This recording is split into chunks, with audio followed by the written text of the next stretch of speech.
here, co-founder, Pat, trading partners, along with Bob Iacchino. Okay, couple things.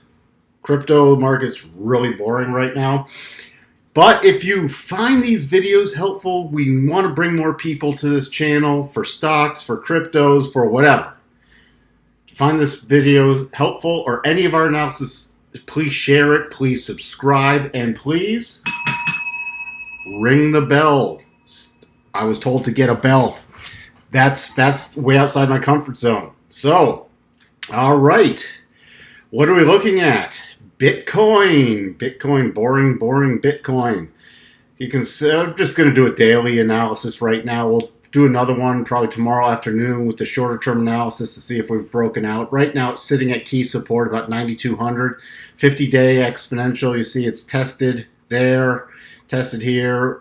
A few days it's testing and it's buyers come in.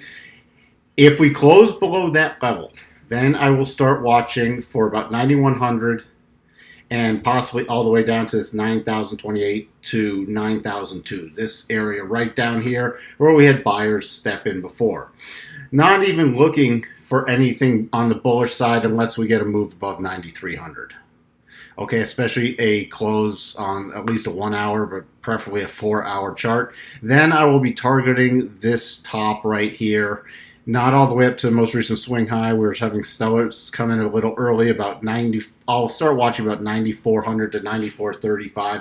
Might fine tune it with some GAN levels. If we did get above 9,475, 9,557 and 9,640 are the levels.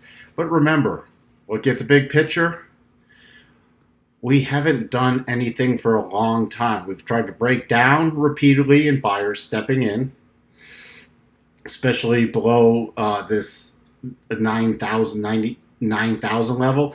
Tried to rally repeatedly and sellers coming in above 10,000 repeatedly. So until we really get out of that bigger range, not much going on besides scalping opportunities. Ethereum, looking at the daily charts, you see we came up, we had that 247.40 level, just poking above it, closing right below it, and again lining up with other areas that attracted a lot of selling. So if you even draw, why don't I do that?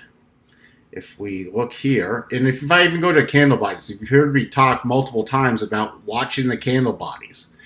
So if I draw this at where a bunch of candle bodies come, and then we notice the wicks. So anytime we're poking above, we have about 248.27. You're poking above it, we're getting a lot of selling pressure. Now we're caught below these two significant levels. So for the upside above 241.71, let's round up to 242 on at least a 4-hour close. I'll then watch for the potential return to this recent area, especially that level I just marked off, this 248.27, so roughly 248 area. 247 to 248. If we get a close, you can see the rotation zone, which we're in congestion, so I'm sort of following it, but really I'm watching for these significant levels. If we get a close below 238, going to start watching for a return to the other significant level of 234.50, then below there 231.25. Again, the bigger picture also in Ethereum, caught in a huge consolidation pattern. You know, when we get above this 249 area, selling comes in. When we drop below, especially about 225, buying repeatedly comes in. That's what we have for you. Again, please share this video. Please like it. Please ring the bell because we're going to start doing more and more live streams. So you'll get notification of when we do live streams. So you can jump on and ask analysis questions and do whatever you can to help promote this channel if you like it. Talk to you soon. Bye for now.